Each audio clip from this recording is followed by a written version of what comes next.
This video was brought to you by GrowBlackHair.net, a black woman's guide to growing longer, stronger, more beautiful, healthy hair. Hey, hi YouTube. I'm back and I'm about to finish up some more questions that I was asked. My first question is, well, I guess this is my fourth question, fairy knots. Fairy knots, and how do you prevent them? My answer to you is there is no way that you can prevent and stop fairy knots. What you can do is reduce fairy knots, but there is no way you're going to be able to just completely banish them as long as you're natural.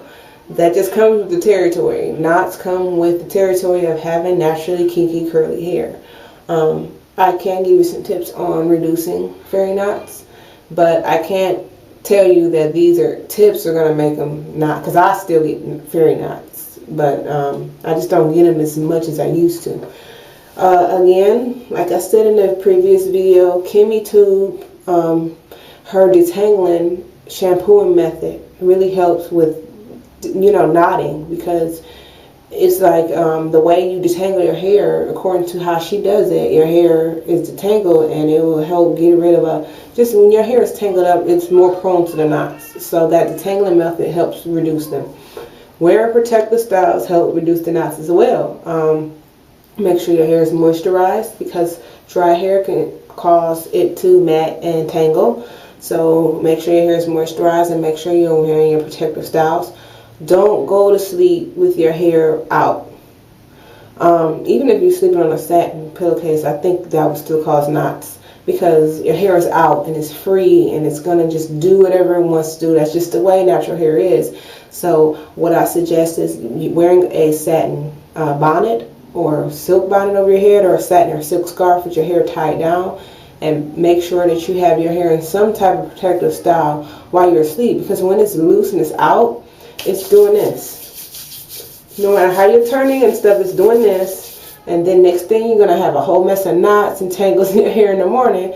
But if you was to just tie your hair down in some type of protective style before you went to bed, you would have less tangles and less knots. So, you can just put your hair in like 4 big twister braids before you go to sleep and just tie it down. So that's my suggestion, and, stopping the knots as much. But you're not going to be able to eliminate them. I'm just, if you do see some knots, you can just take some scissors and just cut those strands out, where the knots is at, but you're not going to be able to just stop them. It's going to happen. Last but not least, scab hair. I've been getting a lot of questions about scab hair since my scab hair video, and I can't really tell you if you have scab hair from pictures or anything. There's no way I can tell you that. I've answered every question in the book pertaining to it, and I find myself repeating myself a lot in my video as well as my article. And then I'm starting to think people didn't even read the article, because I'm having people ask me questions about scab hair, and the question is answered in the article. So if you have questions about scab hair, just look at my video again and check out the article that's linked to my video.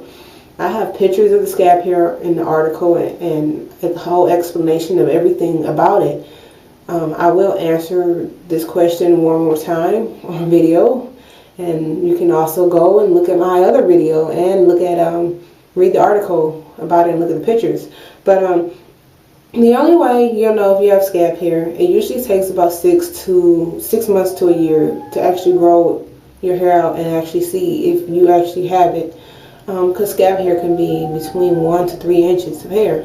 And the way you'll know is you may have a certain texture in your head, and you may not even know that's scab hair, because you're gonna think it's your texture, because that's what's growing out of your scalp. But then when you start seeing a difference, because for me, I seen a coil growing out, and then at the ends was this bird nest stuff that just wasn't like the coil that was growing out of my scalp. And I had been growing my hair for a little over 6 months before when I started noticing that, and that's how I knew that I was dealing with scab hair. That's how you'll know when you start seeing a totally different texture growing in it from your scalp than from what you have on your ends, and that's how you'll know. So that's the only way you'll know. I can't really tell you from pictures or anything like that. Just check out the video and read the article. It has as much information as I can supply about that whole issue. So I hope this video was a great help to you, and I hope I've answered your questions, and I look forward to making more videos in the near future. Bye for now.